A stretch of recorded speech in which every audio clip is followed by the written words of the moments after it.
I am moving to the problem directly. So this was the problem. In this problem मैं जरा सा पहले ये कर दूं कि हमारा प्रोसीजर स्टेप्स क्या रहेगा, है ना। सबके दिमाग में बहुत क्लियर होना चाहिए कि हमें करना क्या है। प्रोसीजर देखो, ये सिचुएशन है। तो सबसे पहला वर्क है आपका टू फाइंड फोर्सेस। सिस्टम में जितने भी फोर्सेस हैं आप उनको पहले जज करें, है ना। तो फोर्सेस में क्या हो सकते हैं? Belt tensions are the forces हो सकते हैं। यदि इसी क्वेश्चन में पुली की जगह गियर होता मान लीजिए, है ना, तो गियर पे आने वाले फोर्सेस हो सकते हैं। गियर पे एक टेंजेंशियल फोर्स होता है, एक रेडियल फोर्स होता है। रेडियल फोर्स को एफ आर बोलते हैं, टेंजेंशियल फोर्स को एफ टी बोलते हैं, है ना। सम इंफॉर्मेशन क्वेश्चन में दी होगी यदि गियर का प्रॉब्लम होगा। यहाँ पे तो गियर नहीं है, दोनों पुलीज हैं। This is also pulley, this is also. तो कुल मिला के सबसे पहला वर्क है टू फाइंड दी फोर्सेस, है ना, either in the pulley, either in the gear, और जो भी उस पर रोटेटिंग एलिमेंट शाफ्ट के ऊपर है, टू फाइंड दी फोर्सेस। तो अब हमारे इस पर्टिकुलर प्रॉब्लम में फोर्सेस हैं P1, P2, P3, P4, और ये सब हम चारों फोर्सेस पिछली क्लास में निकाल चुके हैं, है ना। हमने ये कैलकुलेट कर लिए हैं, और इनको कैलकुलेट करने के लिए हमने वही फॉर्मूले यूज किए हैं। P1 by P2 is e to the power mu theta, P3 by P4 is also e to the power mu theta, and P1 minus P2 into radius of the big pulley equal to P3 minus P4 into radius of the small pulley। ये तीन फॉर्मूलों की help से हमने ये we have calculated these four forces। तो इन चारों forces की value बता दीजिए जरा मुझे, क्योंकि ये हम लास्ट क्लास में कैलकुलेट कर चुके हैं। तो ये स्टेप हमारा पूरा हो चुका है to find the force. P1 की 2500, P3 की 5000। P1 is 2500 न्यूटन, P2 बताइए। P2 निकालना पड़ेगा। 1176.22 न्यूटन, ये निकाल चुके हैं लास्ट क्लास में हम।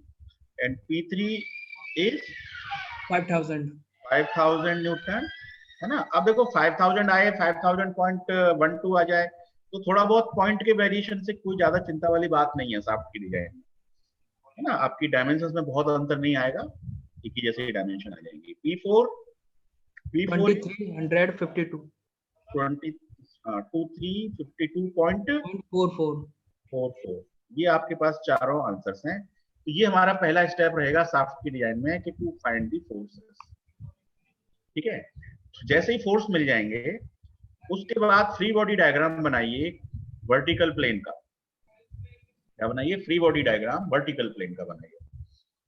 और जैसे ही आप वर्टिकल प्लेन का फ्री बॉडी डायग्राम बना लेंगे, then you will be able to find the reactions, है ना। तो रिएक्शंस आप फाइंड कर लेंगे, वर्टिकल डायग्राम की रिएक्शंस फाइंड कर लेंगे। जैसे ही रिएक्शंस फाइंड होंगी आप बेंडिंग मोमेंट फाइंड कर लेंगे at each point. Bending moment किसी एक पॉइंट पे नहीं देखना है, आपको पूरे शाफ्ट में देखना है।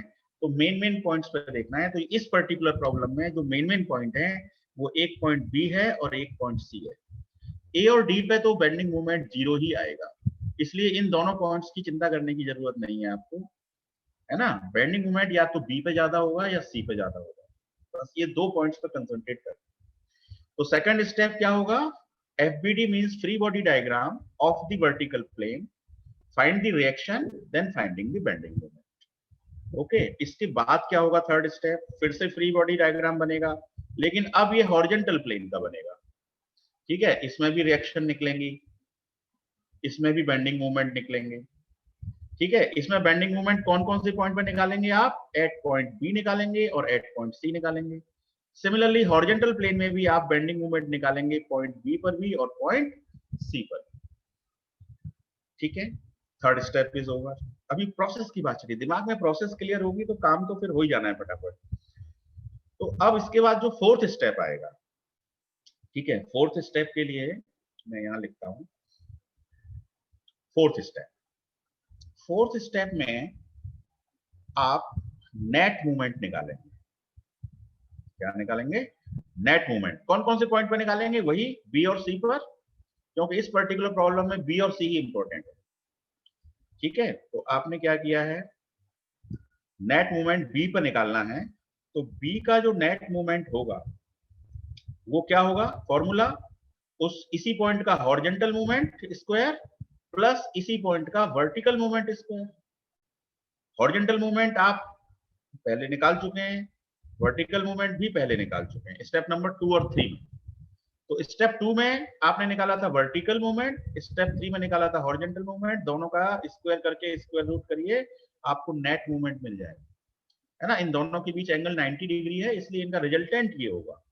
तो it is basically the resultant movement at point B, है ना। You can say net movement और द रिजल्टेंट मूवमेंट, ठीक है। सिमिलरली सी पॉइंट के लिए same procedure, movement at point C will be given by movement horizontal component, C point horizontal component square plus C point vertical component square. तो fourth step में आपने क्या किया, net movement at point B and net movement at point सी, ये आपने calculate किया। अब मान लीजिए इसकी वैल्यू आ गई 1 2 3 4 5 6 और इसकी वैल्यू आ गई सपोज 2 3 4 5 6 7, है ना। और इसकी मान लो 1 2 3 4, कौन सा वैल्यू ग्रेटर है बताओ जरा, ये वैल्यू ग्रेटर है या ये वैल्यू ग्रेटर है, कोई भी बताइए। इन दोनों नंबर में कौन सी नंबर बड़ी है, इन दोनों की यूनिट मूवमेंट है तो न्यूटन मिलीमीटर होगी, इसकी भी न्यूटन मिलीमीटर होगी।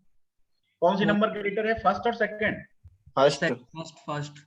फर्स्ट इज ग्रेटर, है ना। देखो इसमें 1 2 3 4 5 6 7 7 डिजिट नंबर है ये, और ये 6 डिजिट नंबर है, तो 7 डिजिट नंबर ही तो बड़ी होगी, है ना। तो this is greater, so this is greater means point B is heavily loaded, point B पर बेंडिंग मोमेंट सबसे ज्यादा है। ये एग्जांपल लिया मैंने, अभी कैलकुलेशन करेंगे एक्चुअल में कि कौन सा पॉइंट आएगा, ये तो सिर्फ एग्जांपल है कि आपको प्रोसेस समझाया सिर्फ।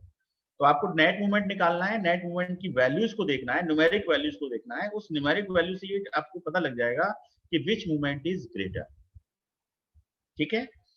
तो जिन इन दोनों में जो ग्रेटर होगा वही आपके लिए फाइनल बेंडिंग मूवमेंट हो जाएगा, ठीक है। तो अगला स्टेप क्या हो गया, final bending movement. Final bending movement अब आपके लिए फिक्स हो गया, जो भी ग्रेटर था, ठीक है। बेंडिंग मूवमेंट वाला काम खत्म। अब सर, हाँ बोलिए। सर बुक में तो सी पर 7 डिजिट्स हैं। नहीं तो मैं अभी कैलकुलेशन थोड़ी बता रहा हूँ आपको, मैं तो मैंने कोई कैलकुलेशन नहीं की है, मैंने तो प्रोसेस की है ना। प्रोसेस बता रहा हूँ, प्रोसेस में जो भी आएगा कैलकुलेशन में, मैंने तो एग्जांपल के लिए ले लिया कि चलो ये ग्रेटर है। Okay sir. तो ये बेंडिंग मूवमेंट हो गया। अब नेक्स्ट स्टेप जो होगा, what is the torque coming on the shaft, ठीक है। तो टॉर्क आप ऑलरेडी निकाल चुके हैं, है ना, ऑलरेडी निकाल चुके हैं आप टॉर्क। देखो ये जो फॉर्मूला है P1 minus P2 into RB, ये क्या है, टॉर्क ही तो है ना। P3 minus P4 into RC, ये भी टॉर्क है, बोथ आर इक्वल। किसी भी फॉर्मूले से ये निकाल लो चाहे ये निकाल लो, बोथ आर इक्वल। तो टॉर्क ऑलरेडी आप कैलकुलेट कर चुके हैं शाफ्ट पे आने वाला। बेंडिंग मूवमेंट आपने कैलकुलेट कर लिया स्टेप 5 में, स्टेप 6 में टॉर्क की वैल्यू आप लिख लीजिए। अब किसी शाफ्ट पे बेंडिंग मूवमेंट भी आ रहा है, टॉर्क भी आ रहा है, तो ये कैसी प्रॉब्लम हुई, it is a combined problem, है ना। It is a combined problem of bending movement and torque. जब प्रॉब्लम कंबाइंड होती है तो उस केस में इक्विवेलेंट बेंडिंग मूवमेंट निकाला जाता है या इक्विवेलेंट टॉर्क निकाला जाता है। तो चूंकि शाफ्ट डक्टाइल मटेरियल है तो हम इक्विवेलेंट टॉर्क निकाल लेंगे। तो देखो ये फाइनल बेंडिंग मूवमेंट है, ये फाइनल टॉर्क है, तो ये इक्विवेलेंट टॉर्क है। Equivalent torque is given by mv square plus mt square, ठीक है। अब इस इक्विवेलेंट टॉर्क की वजह से क्या स्ट्रेस डेवलप होगा, 16 mt equivalent divided by pi d cube, ये शाफ्ट के अंदर स्ट्रेस प्रोड्यूस्ड होगा, और ये स्ट्रेस टॉ परमिसिबल से ज्यादा नहीं होना चाहिए for the safe design, for the safe design. बस इस फॉर्मूले की हेल्प से हम डी फाइंड कर लें। तो कुल मिला के कितने स्टेप हो गए, एक तरह से 7 स्टेप हो गए, है ना। यदि हम इसको 7वां नंबर दे दें तो 7 स्टेप हो गए। एक बार फिर से देखो दिमाग में, सबसे पहले फोर्सेस पता करिए, वर्टिकल प्लेन का एफबीडी बनाइए, उसकी रिएक्शंस निकालिए, है ना, बेंडिंग मोमेंट निकाल लीजिए दोनों पॉइंटों पर। फिर हॉरिजॉन्टल प्लेन का एफबीडी बनाइए, उसकी रिएक्शंस निकाल लीजिए, उसके बेंडिंग मोमेंट्स निकाल लीजिए। थर्ड पॉइंट के बाद फोर्थ पॉइंट हो गया नेट मूवमेंट निकाल लीजिए, बी पॉइंट पर भी सी पॉइंट पर भी। इन दोनों में जो ग्रेटर हो वो फाइनल बेंडिंग मूवमेंट हो जाएगा। फाइनल टॉर्क आपके पास ऑलरेडी अवेलेबल है, इन दोनों की हेल्प से इक्विवेलेंट टॉर्क निकालिए। इक्विवेलेंट टॉर्क का ये फॉर्मूला हो गया। इक्विवेलेंट टॉर्क की हेल्प से प्रोड्यूस्ड स्ट्रेस निकालिए, produced shear stress in this material of the shaft, and this shear stress should not be greater than the. तो देखिए एफबीडी बनाने में कुछ नहीं करना है, जो भी आपका शाफ्ट है उसके नीचे आप एक हॉरिजॉन्टल लाइन ड्रॉ करिए, ठीक है। ए पॉइंट के जस्ट नीचे आप ए पॉइंट ड्रॉ करिए, ए पॉइंट मार्क करिए, similarly B point, C point and D point, ठीक है। चारों पॉइंट आपने मार्क कर लिए। अब ए पॉइंट बियरिंग है, so it will provide the reactions. ये आप अब एफबीडी बना रहे हैं, आप सारे फोर्सेस दिखा रहे हैं, तो देखो मैंने सारे फोर्सेस दिखा दिए, आर ए आर डी दिखा दिया। बी पॉइंट पे कितना फोर्स है, P1 plus P2। B point पे फोर्स है P1 plus P2 plus W। W means weight of the pulley, लेकिन हमारे क्वेश्चन में वेट ऑफ द पुली 0 है ना। कोई और क्वेश्चन आप करेंगे, हो सकता है वहां पे wait of the pulley 10 kg दे रखा हो, तो 10 kg को आप पहले न्यूटन में चेंज करेंगे, इट इज 98 न्यूटन। तो आप W की वैल्यू 98 यूज करेंगे, P1 plus P2 plus W, ये आपके लिए नेट फोर्स होगा उस पर्टिकुलर केस में, ठीक है। ध्यान रखिए wait of the pulley is also vertical force. तो यहां पर चूंकि वेट पुली इज वेटलेस, तो केवल P1 प्लस P2 आएगा। तो P1 प्लस P2 की वैल्यू आप जोड़ के बता दीजिए कितनी आ रही है। P1 हमारा था 2500 और P2 हमने कैलकुलेट किया था 1176.22। जोड़ दीजिए कितना आ रहा है। कोई एक बच्चा मुझे कैलकुलेशन बताते रहे, प्लस करके बताइए क्या आंसर आ रहा है। 2500 प्लस 3676.22। वेरी गुड, है ना। तो मैंने यहाँ पे लिख दिया 3676.22, ठीक है। सी पॉइंट पे कोई फोर्स नहीं है वर्टिकल प्लेन में, ध्यान रखिए। सी पॉइंट पे हॉरिजॉन्टल प्लेन में फोर्सेस हैं, वर्टिकल में कोई फोर्स नहीं है, ठीक है। लेकिन यदि पुली वेट होता इस सी पुली में, तब यहां पर भी वर्टिकल फोर्स आता, ठीक है। ध्यान रखिए किसी और क्वेश्चन में यदि पुली सी का वेट दिया हो तो इस पॉइंट पर भी वर्टिकल फोर्स इसी प्लेन में दिखाना होगा, क्योंकि वेट हमेशा डाउनवर्ड एक्ट करता है, वर्टिकल प्लेन में एक्ट करता है। वेरी इंपॉर्टेंट, ठीक है। तो चूंकि यहाँ पे पुली वेटलेस है, ये पुली भी, इसलिए यहाँ कोई फोर्स नहीं होगा। अब हमारा फ्री बॉडी डायग्राम बन चुका है। अब मुझे निकालनी है रिएक्शन। तो रिएक्शन निकालने के लिए बड़ा आसान है, 3676.22 मल्टीप्लाइड बाई ये वाली डिस्टेंस कितनी है, देखो ये डिस्टेंस तो 200 दे रखी है क्वेश्चन में, और ये डिस्टेंस 600 दे रखी है, और ये डिस्टेंस 200 दे रखी है। ये देखो 200, 600, 200 मिलीमीटर्स में। तो अब मुझे रिएक्शन निकालने में कुछ नहीं करना है, इंटू 800 डिवाइडेड बाई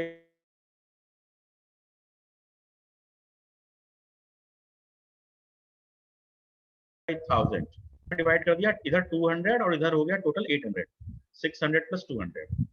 तो 3676 into 800 divide by total length, तो ये हुई आर ए। सिमिलरली आरबी जो है वो हो जाएगी 3676.22 into 200 divide by total length, ठीक है। W A by L, W B by L, आपने ये पढ़ा होगा, आपको ध्यान हो तो।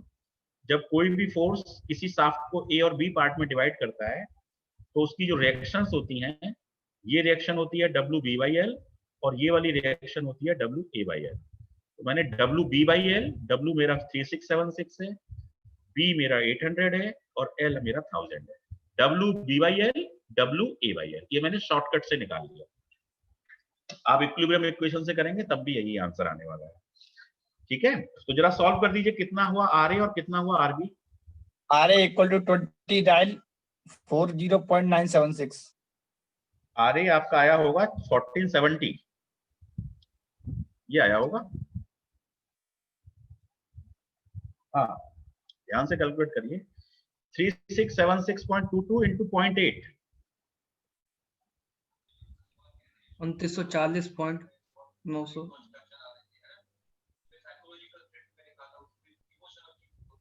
हाँ, आप कौन से प्लेन में काम कर रहे हैं, वर्टिकल प्लेन में या हॉरिजॉन्टल प्लेन में। आर ए निकाला है मैंने। अच्छा आर ए निकाला, चलो जो भी आ रहा है आप बताइए कितना आ रहा है।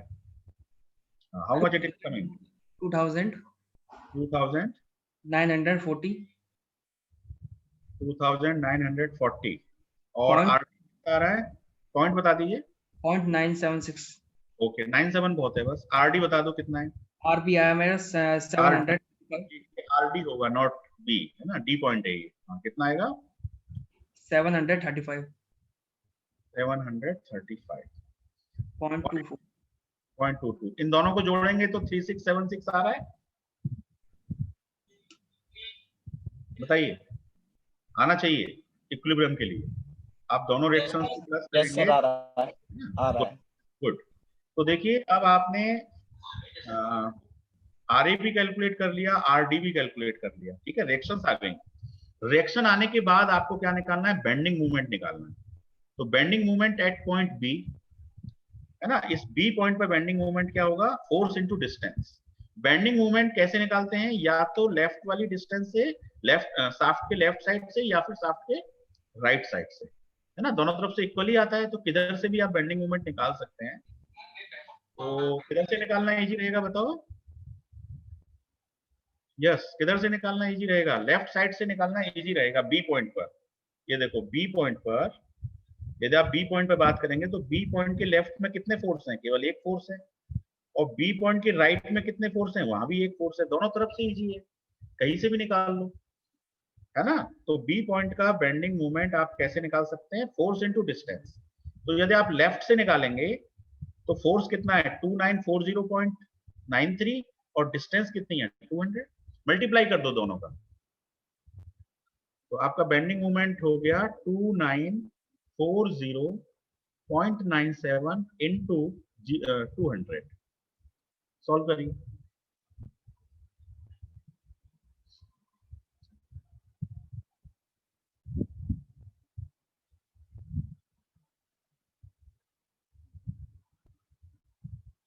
सिंपली सॉल्व कर दीजिए, कितना आ रहा है मल्टीप्लाई करके। 588,194 मैं लिख लेता हूँ 88 588 588 194 194। यूनिट बताइए इसकी, न्यूटन न्यूटन एमएम। गुड। अब सी पॉइंट पे बेंडिंग मोमेंट बताइए। देखो सी पॉइंट पे किधर से भी निकाल सकते हैं, इधर से निकाल लो। तो फोर्स कितना है 735, डिस्टेंस कितनी है 200, तो हमारा हो जाएगा 735 इंटू 735.22 इंटू 200। बताइए क्या वैल्यू हुई, इसको भी सॉल्व कर दीजिए। 147,044 147,044 न्यूटन मिलीमीटर। मिलीमीटर। ठीक है, वर्टिकल प्लेन का काम कंप्लीट हो गया है, इसका मतलब हमारा वो वर्टिकल प्लेन वाला जो वर्क है that is final. Now similar work has to be done for the horizontal plane also. ठीक है, इसको नोट कर लीजिए जरा आप, फिर मैं इसको क्लियर करके भी हॉरिजॉन्टल प्लेन का एफबीडी बनाने वाला हूं, है ना। इसका स्क्रीनशॉट ले लीजिए। मैं यदि आपसे पूछूं कि बी पॉइंट पे कितना बेंडिंग मोमेंट था वर्टिकल प्लेन में, तो आप मुझे बता दें कि इतना था 588,194 था, और सी पॉइंट पे 147,044 था, है ना। Please note these values, correct. Now I am moving to horizontal plane. तो मैं जरा इसे क्लियर कर देता हूं। अब देखिए हॉरिजॉन्टल प्लेन का एफबीडी बनाना है मुझे। So now I have to work on horizontal plane, I have to work on horizontal plane. In horizontal plane मैं क्या करूंगा, सिर्फ एक लाइन खींचूंगा, दोबारा से एफबीडी बनेगा। This point is A, the last point is D, this point is C, this point is B. Okay, अब A point पे क्या आएगी, रिएक्शन आएगी, हॉरिजॉन्टल प्लेन की रिएक्शन, है ना। वो सफिक्स लगाना नहीं लगाना कोई ऐसी बड़ी बात नहीं है, आप बिना सफिक्स के भी प्रॉब्लम सॉल्व कर सकते हैं, है ना। बस हेडिंग डाल दीजिए, you are working on the horizontal plane, बस that's all. So in this horizontal plane what is the force acting at point B. B point पे तो कोई फोर्स नहीं है हॉरिजॉन्टल प्लेन में, जीरो। सी पॉइंट पे जो फोर्स है उसकी वैल्यू है P3 प्लस P4। सी पॉइंट पे कितना फोर्स है, एक तो P3 है, P3 और एक फोर्स है P4। तो P3 प्लस P4 दोनों का टोटल करिए। P3 आपका कितना था 5000, P4 कितना था बताइए, P4 आपका कितना था 2353, 7,352.44 अच्छा आपने टोटल कर दिया, very good, 7,652. 7,352. 7,352. Okay. 0.44. 0.44. So this was the force in Newton. अब जैसे ये फोर्स मिल गया तो देखो इधर की डिस्टेंस कितनी है 800, इधर की डिस्टेंस कितनी है 200. तो अब मुझे ये वाली रिएक्शन यदि निकालनी है तो ये हो जाएगी WB/L, है ना. तो ये हो जाएगी 7352.44 W इंटू बी की वैल्यू 200, L की वैल्यू 1000. सॉल्व कर दीजिए. रिएक्शन एट पॉइंट ए निकल गया. कितना आ रहा है? 5881.952. नहीं वो तो RD आ रहा होगा. RA बताइए पहले. तो माइनस कर देंगे उसमें. माइनस में क्यों आएगा, प्लस में ही आएगा. 1470. यस 1470.86 है ना, दैट इज राइट. तो ये आंसर आएगा 1470.86. सिमिलरली RD बताइए. RD होगा force WA/L 7352. 5881.952. Yes yes yes into 800 divide by 1000. कितना आ गया 5883, है ना.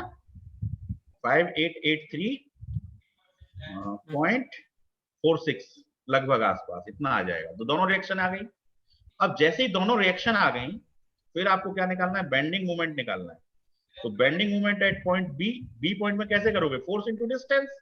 अब फोर्स कितना है आपका 1470 और डिस्टेंस कितनी है 200 बी पॉइंट के लिए. तो मल्टीप्लाई कर दीजिए 1470 इंटू 200 करके बताइए कितना आ रहा है. जब तक मैं कलर चेंज कर लूं. बेंडिंग मोमेंट में कुछ नहीं करना है, एक मल्टीप्लाई करना है सिंपल आप. हाँ जी 294,172. हाँ तो बेंडिंग मोमेंट आपका आ गया बी पॉइंट पे 294,172. Yes sir. 294,172. और सी पॉइंट का भी बता दीजिए. सी पॉइंट में हम क्या करेंगे, फोर्स इंटू डिस्टेंस करेंगे. 5883 मल्टीप्लाइड बाई 200. तो ये कितना आ रहा है, सॉल्व करिए मल्टीप्लाई करके. 1176. 1176,692 790. ये आ रहा है लगभग. न्यूटन mm दोनों की यूनिट. 294,172 11,76692 करेक्ट है. यस. ये दोनों मूवमेंट जो हैं ये कौन से प्लेन के हैं, हॉरिजॉन्टल प्लेन के हैं. ठीक है. अब वर्टिकल प्लेन के जो हमने निकाले थे इससे पहले वाले स्टेप में उनको और बता दो वो कितने आए थे. हाँ 588194. मोमेंट बी 588194 आया था और दूसरा 147044. शाबाश. ये हमारे वर्टिकल प्लेन के आए थे. ठीक है. तो फॉर द क्लैरिटी अब आप ये समझ सकते हैं इसमें H सफिक्स लगा दो, इसमें भी H लगा दो क्योंकि हॉरिजॉन्टल प्लेन के हैं. इसमें V लगा दो, इसमें भी V लगा दो क्योंकि ये वर्टिकल प्लेन के हैं. क्लियर. अब आप ये देखो कि B पॉइंट पर हॉरिजॉन्टल मूवमेंट तो ये है और वर्टिकल मूवमेंट ये है. तो नेट मूवमेंट क्या होगा, तो net movement will given by under of this square plus under of this square. तो आपका हो जाएगा 294,172 स्क्वायर प्लस 588,194 स्क्वायर. इसको सॉल्व करके बताइए कितना आता है. 657,654. यस बिल्कुल सही कैलकुलेशन है, मेरे पास भी नोटेड है.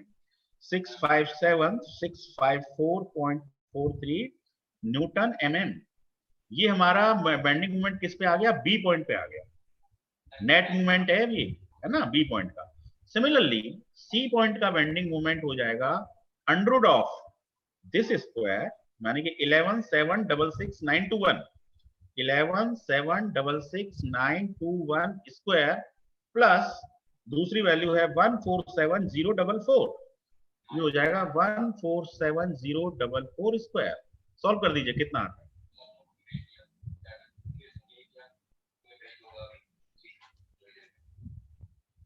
1185,844. यस बिल्कुल सही है. तो ये आया आपका 1185,844, है ना. इसको मैं यहाँ लिख देता हूँ जरा।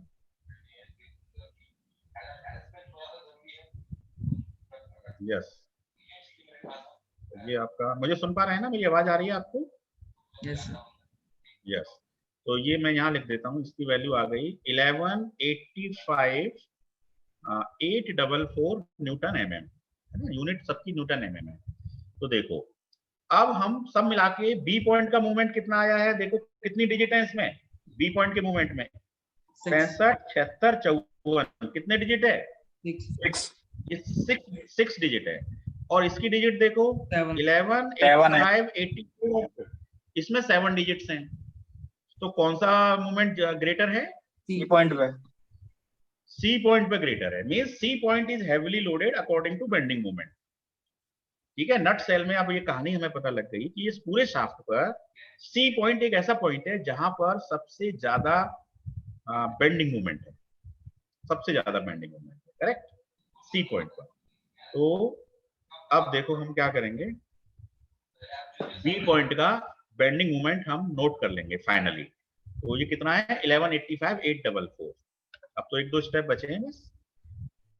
अब देखिए हम आ जाते हैं, इसे क्लियर कर देते हैं। हमने कुल मिलाकर ये पता कर दिया कि सी पॉइंट पर बेंडिंग मूवमेंट सबसे ज्यादा है ना, और वो उसकी वैल्यू कितनी है 1185 844 न्यूटन mm सी पॉइंट पर। अब इस सी पॉइंट पर टॉर्क कितना है? टॉर्क तो हर पॉइंट पे बराबर है, चाहे बी पॉइंट ले लो चाहे सी पॉइंट ले लो, टॉर्क तो हर पॉइंट पे बराबर है। तो टॉर्क की वैल्यू आप ऑलरेडी निकाल चुके हैं, P1 minus P2 into radius of the big pulley. P1 की वैल्यू 2500, P2 की वैल्यू कितनी थी 1176 point something, multiplied by radius, 500 diameter है तो रेडियस हो गई 250। इसको सॉल्व करिए, कितना हुआ?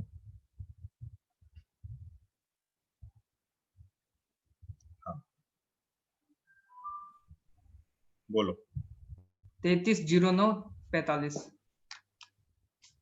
330945 न्यूटन mm। ठीक है, अब देखो पूरे शाफ्ट पर ये तो बेंडिंग मूवमेंट है और ये टॉर्क है। अब ये प्रॉब्लम बहुत ही सिंपल प्रॉब्लम जनरेट हो गई, ये कंबाइंड प्रॉब्लम है जिसमें बेंडिंग मूवमेंट भी आ रहा है टॉर्क भी आ रहा है। जब दोनों आता है तो हम क्या करते हैं, इक्विवेलेंट टॉर्क निकाल लेते हैं। तो इक्विवेलेंट टॉर्क कैसे मिलता है, under of mt square plus mb square. तो under of 1185 844 square plus 330945 square, ये क्या हो गया इक्विवेलेंट टॉर्क, शाफ्ट के ऊपर इक्विवेलेंट टॉर्क। और शाफ्ट के ऊपर इक्विवेलेंट टॉर्क जब पता चल जाएगा फिर तो डायमीटर निकालना बहुत ही आसान है। तो जरा इसको सॉल्व कर दीजिए, कितना आ रहा है इक्विवेलेंट टॉर्क? 1231 158 मैं नोट करता हूँ, 1231 158 158 यूनिट हो गई न्यूटन मिलीमीटर। पॉइंट में जो भी होगा उसको लिख सकते हैं, है ना? सर हाँ बोलिए। सर आपने इक्विवेलेंट टॉर्क क्यों निकाला, बेंडिंग मोमेंट भी तो निकाल सकते हैं। नहीं देखो, मैंने अभी आपको 3 पार्ट में प्रॉब्लम बताई थी, है ना? Yes sir. जब मैं अभी मैंने पिछली क्लास शुरू की थी, मैंने 3 भागों में बांट दिया था शाफ्ट की डिजाइन। एक भाग ये था कि जिसमें शाफ्ट पे केवल बेंडिंग मूवमेंट काम कर रहा हो, यस सर। है ना? तो उस केस में कैसे निकालते हैं, sigma equal to 32m by pi D, यही करते हैं। Yes sir. This is a simple procedure. दूसरे केस में केवल टॉर्क एक्ट करता है तो हम क्या करते हैं, shear stress given by 16 mt by pi D 2। This is the design equation. तीसरा केस है कि जब दोनों एक्ट करते हैं, जब दोनों एक्ट करते हैं तो प्रोसीजर है कि आपको इक्विवेलेंट टॉर्क निकालना है। ठीक है, इक्विवेलेंट टॉर्क जो निकलेगा फिर उसको आप इक्वल करेंगे 16 mte divided by pi D. और इस इक्विवेलेंट टॉर्क के लिए फॉर्मूला है mb स्क्वायर प्लस mt। हाँ बोलो सर इक्विवेलेंट बेंडिंग मोमेंट फिर कब निकालेंगे? हाँ, इक्विवेलेंट बेंडिंग में से जब निकालेंगे जब वो हमसे कहेगा कि प्रिंसिपल स्ट्रेस थ्योरी लगाइए, है ना? जनरली शाफ्ट डक्टाइल मटेरियल के होते हैं इसलिए हम शियर स्ट्रेस थ्योरी लगा रहे हैं, इसलिए हम इक्विवेलेंट टॉर्क निकाल रहे हैं। इक्विवेलेंट बेंडिंग मोमेंट हम जब लगाएंगे जब हमें क्वेश्चन में बाउंडेशन होगी कि आप इस क्वेश्चन को उससे करिए, मैक्सिमम प्रिंसिपल स्ट्रेस थ्योरी से करिए, है ना। अदरवाइज हमको मैक्सिमम शियर स्ट्रेस थ्योरी ही गुड रिजल्ट्स देती है for the ductile material. So that's why मैंने इक्विवेलेंट टॉर्क निकाला है। ठीक है, क्वेश्चन में कोई बाउंडेशन नहीं है मेरे पास। तो मैंने क्या किया, मेरे पास बेंडिंग मोमेंट है, net bending moment, net torque, then I have found the equivalent torque. अब इक्विवेलेंट टॉर्क ये आ चुका है, तो अब मेरी डिजाइन इक्वेशन क्या हो जाएगी, tau equal to 16 mte divided by pi D cube. यही तो हो जाएगी डिजाइन इक्वेशन। अब इस डिजाइन इक्वेशन को यूज कर सकते हैं। टॉ क्या है, परमिसिबल स्ट्रेस। परमिसिबल स्ट्रेस कैसे निकलेगा, यील्ड स्ट्रेस क्वेश्चन में दे रखा होगा। यील्ड स्ट्रेस क्वेश्चन में कितना दे रखा है, जो भी दे रखा है देख लीजिए, how much it is given. SYT is given 400, तो SYS निकाल लो पहले। SYS कितनी हो गई 200, SYT का हाफ ही होती है SYS, और SYS में फिर फैक्टर ऑफ सेफ्टी से डिवाइड भी कर दो। फैक्टर ऑफ सेफ्टी 3 दे रखा है, सो इट इज 3। तो 200/3 is the permissible shear stress, 200/3। तो यहां पर हम लिखेंगे 200/3, ये हो गई हमारी टॉ परमिसिबल की वैल्यू 200/3। ठीक है, और 16 into equivalent torque. Equivalent torque हमारा आया है 1231,158, तो हम लिखेंगे 1231,158 divided by pi D cube. अब इस पूरी इक्वेशन में केवल डी अननोन है, तो डी को सॉल्व कर दीजिए, कितना आ रहा है, चलाइए कैलकुलेटर। 45.476। वेरी गुड, तो डी की वैल्यू आ गई, डी इज 45.47 मिलीमीटर। ठीक है, तो इस शाफ्ट का diameter phi should be 45.47 mm होना चाहिए। ठीक है, तो अब इसको हम स्टैंडर्ड कर सकते हैं, 45.47 की जगह we can take it as 46 millimetre, है ना। अब इस शाफ्ट के लिए भी एक टेबल होती है, शाफ्ट के डायमीटर्स के लिए, है ना, स्टैंडर्ड टेबल होती है। तो उस टेबल में यदि 45 के बाद 46 अवेलेबल है, then you can take 46, otherwise उसके आगे की जो वैल्यू है वो ले लीजिए। ठीक है, एग्जाम में यदि आप इतना भी कर देंगे 45.47, you will get full marks. ठीक है, राउंडिंग ऑफ करना कोई जरूरी नहीं है। तो this completes the shaft design on the basis of strength, है ना। मैं समराइज कर देता हूं, देखो थोड़ा प्रॉब्लम लंबी होती है। ये लंबी इसलिए होती है क्योंकि आपको बेंडिंग मोमेंट और टॉर्क डायरेक्टली गिवन नहीं होता है, आपको खुद ही निकालना है। बेंडिंग मोमेंट भी खुद ही निकालना है, टॉर्क भी खुद ही निकालना है, वर्टिकल प्लेन का भी खुद ही निकालना है, हॉरिजॉन्टल प्लेन का भी खुद ही निकालना है। तो प्रॉब्लम इज लेंदी, है ना। तो मतलब बिल्कुल पिक्चर क्लियर होना चाहिए हमें क्या करना है। सबसे पहले फोर्सेस निकालना है, दूसरा काम वर्टिकल प्लेन पे करना है, वर्टिकल प्लेन का एफबीडी बनाओ, रिएक्शन निकालो, बेंडिंग मोमेंट निकालो। सिमिलरली हॉरिजॉन्टल प्लेन का फ्री बॉडी बनाओ, रिएक्शन निकालो, बेंडिंग मोमेंट निकालो। ठीक है, फिर नेट बेंडिंग मोमेंट निकालो, फिर उस नेट में ये देखो कि कौन सा मैक्सिमम है, वो फाइनल बेंडिंग मोमेंट हो गया। अब फाइनल बेंडिंग मोमेंट आपके पास है, फाइनल टॉर्क आपके पास है। टॉर्क में ज्यादा कैलकुलेशन नहीं है, टॉर्क तो इजी है। बेंडिंग मोमेंट की कैलकुलेशन थोड़ी टफ है, मतलब लेंदी है, टफ तो नहीं है, लेंदी है। तो बेंडिंग मोमेंट मिल जाए, टॉर्क मिल जाए, उसके बाद इक्विवेलेंट टॉर्क निकालो, फॉर्मूला लगाओ, डायमेंशन आपके हाथ में है। बस ये स्टेप्स होते हैं शाफ्ट की डिजाइन के। ठीक है, अब इसी प्रॉब्लम को मैं थोड़ा सा एक्सटेंड कर रहा हूं। ठीक है, मान लीजिए मुझे यही प्रॉब्लम रिजिडिटी के बेस पे करनी होती, है ना, सेम प्रॉब्लम है, और क्वेश्चन में ये एक लाइन और लिखी हुई है कि find the diameter of the shaft on the basis of rigidity. देखो अभी क्वेश्चन में क्या लिखा है, यदि आप क्वेश्चन देखें, अभी क्वेश्चन की लास्ट लाइन देखिए, क्या लिखा हुआ है, determine the shaft diameter on strength basis. अब यहां स्ट्रेंथ बेसिस की जगह पे यदि लिखा हुआ है रिजिडिटी बेसिस, तब स्टेप्स क्या होंगे, सेम प्रॉब्लम है ना। कोई बता सकता क्या करेंगे, अपना व्यू बताइए, इसमें क्या करेंगे बताओ।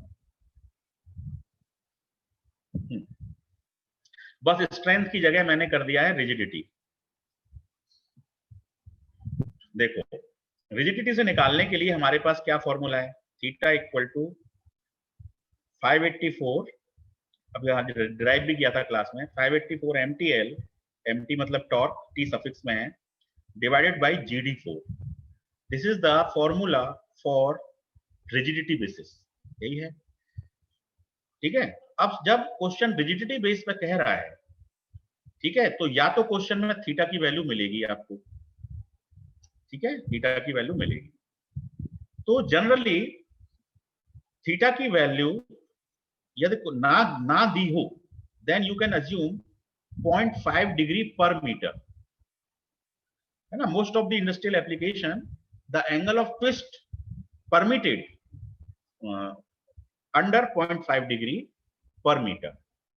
1 मीटर लेंथ में 0.5 डिग्री का ट्विस्ट जनरली अलाउड होता है डिजाइन पॉइंट ऑफ व्यू से। यदि ये क्वेश्चन में दे रखा है तो वेल एंड गुड, नहीं दे रखा है तो अज्यूम कर लीजिए। ठीक है, लाइन शाफ्ट के लिए इसकी वैल्यू 3 डिग्री पर मीटर तक अलाउड है,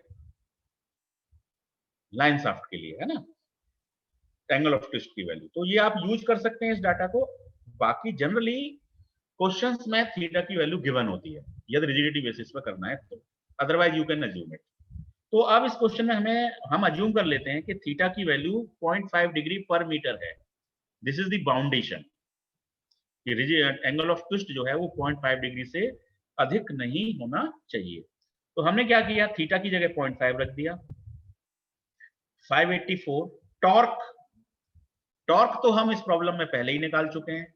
कैसे निकाला था, P1 minus P2 into RB, same concept. तो ये हमने निकाल के रखा भी हुआ है। देखो कितना आया था हमारा टॉर्क, ये आया था 330945, 330945, ये हम निकाल चुके हैं इसी क्वेश्चन में। तो अब हम यहां लिख सकते हैं 330945, ये हो गई एम्प्टी, इंटू एल। एल की वैल्यू क्या लोगे, शाफ्ट की लेंथ, शाफ्ट की लेंथ। तो हमें क्या दे रखा है, 0.5 डिग्री पर मीटर, ठीक है, 0.5 डिग्री पर मीटर। तो 1 metre is the shaft length, 1 metre means 1000 mm। इसको मिलीमीटर में चेंज करना मत भूलिए, एग्जाम में गलती कर देते हैं लोग, सिर्फ यूनिट नहीं चेंज करते हैं। So it is 1000 divided by G. G is the modulus of rigidity. Modulus of rigidity data book से मिल जाता है, क्वेश्चन में ना दिया हो तो स्टील के लिए जनरली जी की वैल्यू कितनी लेते हैं, 90,000 या 70,000 जो भी लेना है। तो हमने यहाँ ले लिया चलो 70,000 मेगा पास्कल। तो जी की वैल्यू 70,000 ले लिया, d टू द पावर 4। अब यहां से d कैलकुलेट कर दीजिए कितना आएगा, सॉल्व इट।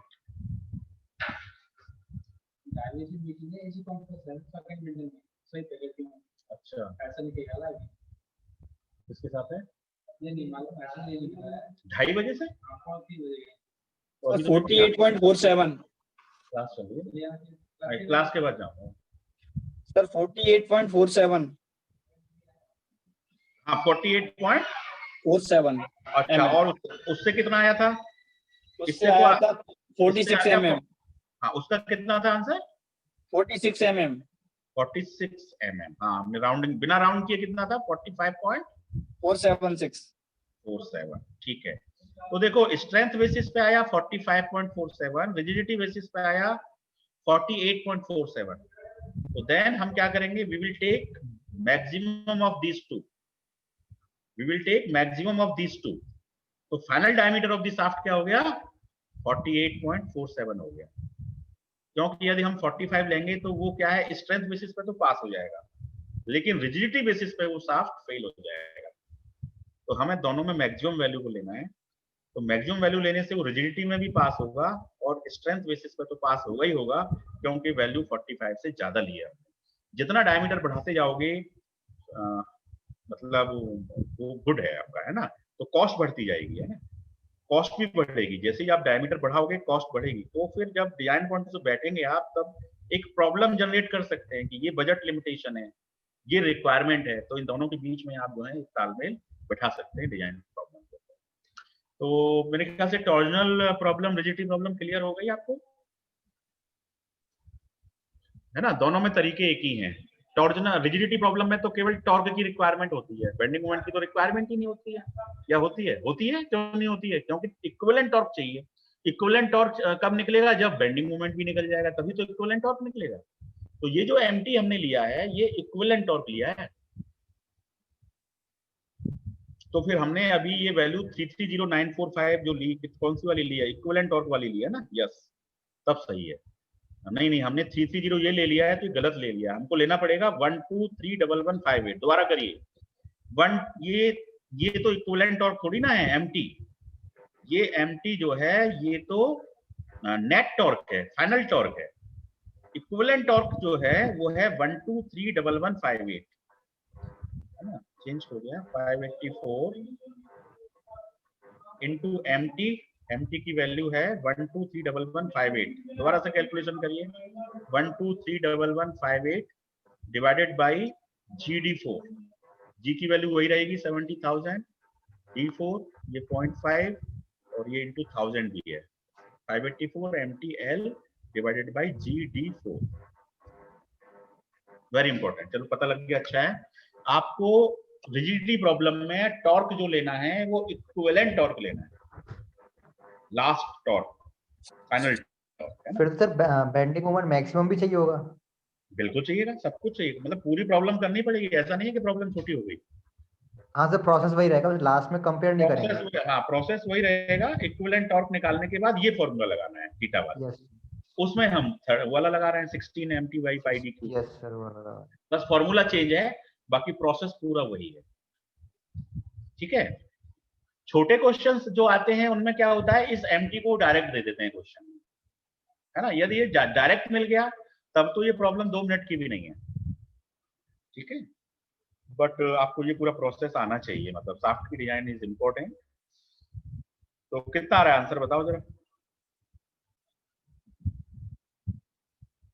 इसको सॉल्व करके कितना आंसर आ रहा है?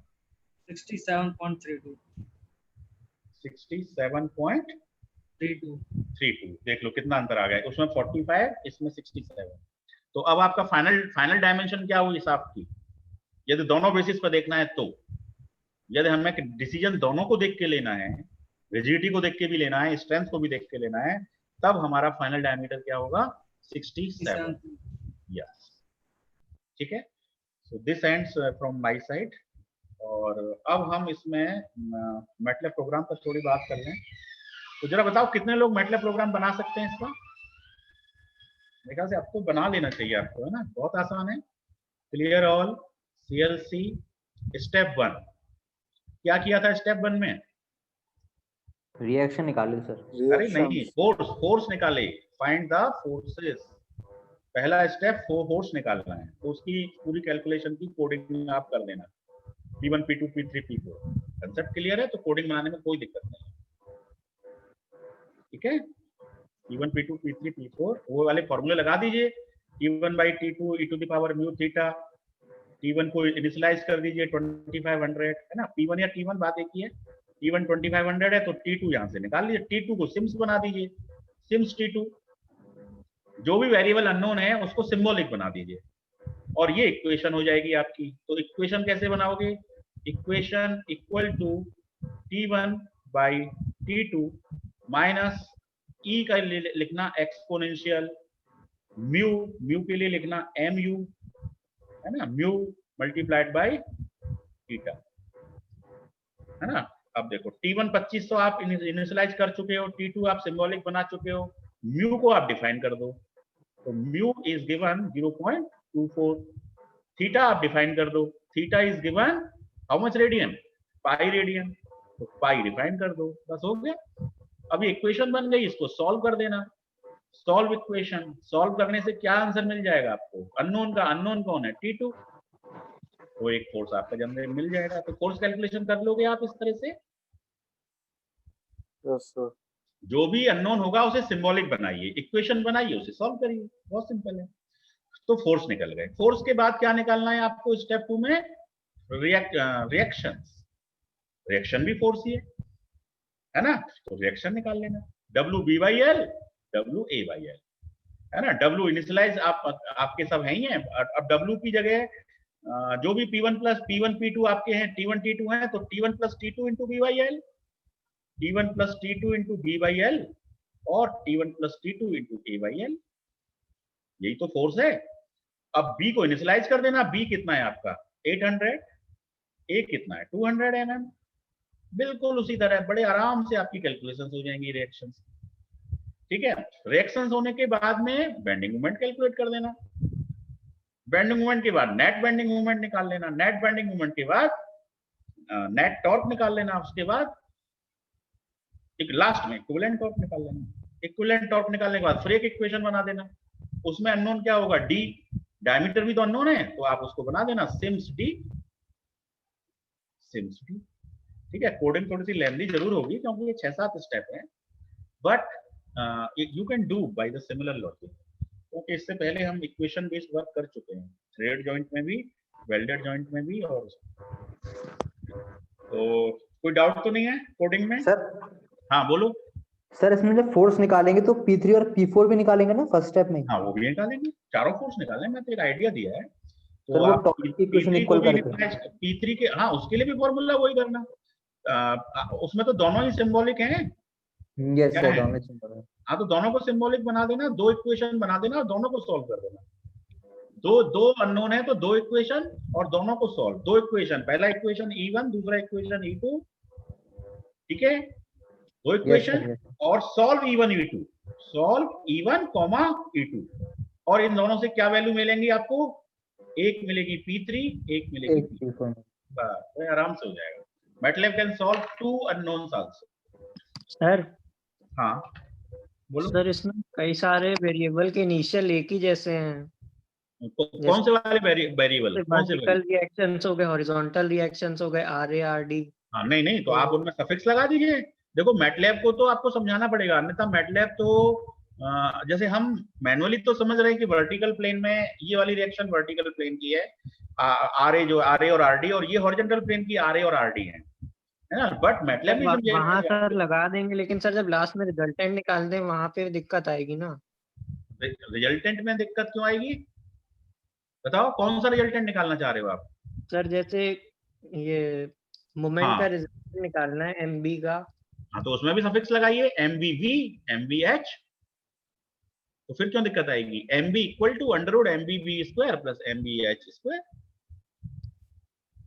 यस हाँ वेरिएबल में सफिक्स लगा के डिक्लेयर करिए उनको, यही तो प्रोग्रामर की स्किल होती है ना, कि आपको हाँ और भी नाम देना, नाम तो कुछ भी रख, हाँ कुछ भी रख सकते हैं, कुछ भी, जैसे म्यू के लिए मैंने MU ले लिया, आपको कुछ और अच्छा लगता है वो ले लीजिए। थीटा के लिए जैसे मैंने THET लिया है, आप केवल TH ले लीजिए, है ना, केवल TH ले सकते हैं अपने तरीके से। आप मतलब जितना सिंप्लीफाई आप कर सके कर सकते हैं, कोई इशू नहीं। Yes sir, yes, okay sir, कर सकते हैं, ठीक है। ओके सो मैं अब स्टॉप शेयर करता हूँ। तो आज हमने काफी कुछ मतलब कवर अप किया है, हमने साफ्ट डिजाइन की दोनों मेथड कवर कर ली है ना। In the next class, we will discuss about the design of the shaft under fluctuating stresses. ठीक है, अभी तक ये सारी बात चल रही थी वैसे ही, है ना। अब जब फ्लक्चुएटिंग स्ट्रेसेस होंगे तब हम शाफ्ट को कैसे डिजाइन करेंगे, तो उसके लिए ASME डिजाइन होती है, ASME design of the shaft, तो that we will discuss in the tomorrow's class. तो सर ये मैटलैब में जो प्रोग्राम बनाना है वो इस वाले क्वेश्चन का बनाना है? किसी भी एक का, सारे तो सेम ही होंगे ना, कोई भी एक का बनाना है, या तो ASME का बना लेना या फिर इसका बना लेना। इसका ही बना लेते हैं सर। हाँ तो इसको बना लीजिए, फिर ASME को हम वैसे कवर कर देंगे। यस सर, ठीक है, कोई इशू नहीं। ASME की डिजाइन में और इसमें बहुत फर्क नहीं होता है, मतलब आप देखेंगे तो लगभग बहुत सेम सा आएगा, थोड़ी चीजें डिफरेंट है, उसको हम 10-15 मिनट में डिस्कस कर लेंगे नेक्स्ट क्लास। तो नेक्स्ट क्लास में हमारा शाफ्ट खत्म हो जाएगा। शाफ्ट में अब सिलेबस ज्यादा नहीं है, मतलब शाफ्ट की डिजाइन स्ट्रेंथ बेसिस पे कर लिया, शाफ्ट की डिजाइन रिजिडिटी बेसिस पे कर लिया, ठीक है, और बाकी जो है ASME डिजाइन कवर करेंगे, और फिर होलो शाफ्ट पे बात करेंगे, है ना। होलो शाफ्ट की डिजाइन में फॉर्मूलों में क्या क्या चेंजेस आएगा उस पर बात करेंगे, प्रोसीजर वही रहती है। तो I think only one class is now needed to complete the shaft design, ठीक है। सर स्टैंडर्ड डिजाइन शाफ्ट्स कहाँ दी गई हैं भंडारी में? क्या कह रहे हैं? स्टैंडर्ड डिजाइन्स ऑफ शाफ्ट, मतलब उनके स्टैंडर्ड्स होते हैं, जो हमारा जैसे जो भी आंसर आता है उसका जो राउंड ऑफ होती है वो कहाँ पे दी जाती है? वो डाटा बुक में है, वो शाफ्ट डायमीटर की टेबल है डाटा बुक में, जैसे रिवेट डायमीटर की टेबल थी ना रिवेट के चैप्टर में, हाँ सर वो मिली नहीं सर शाफ्ट वाली कहीं। नहीं नहीं है, इसमें है, भंडारी की उसमें है ना। और यदि नहीं भी है तो आप फिर उसको वैसे राउंड ऑफ कर दीजिए जनरल, जैसे 45.47 है तो उसको 46 कर दीजिए, अगली वैल्यू ले ओके लीजिए, जस्ट अगली वैल्यू, उसमें भी कोई इशू नहीं है, मतलब उसमें मार्क्स से कोई अंतर नहीं पड़ेगा आपको। Anything else? चलिए ठीक है, थैंक यू, है ना, क्लोज करता हूँ फिर मैं। Thanks for listening.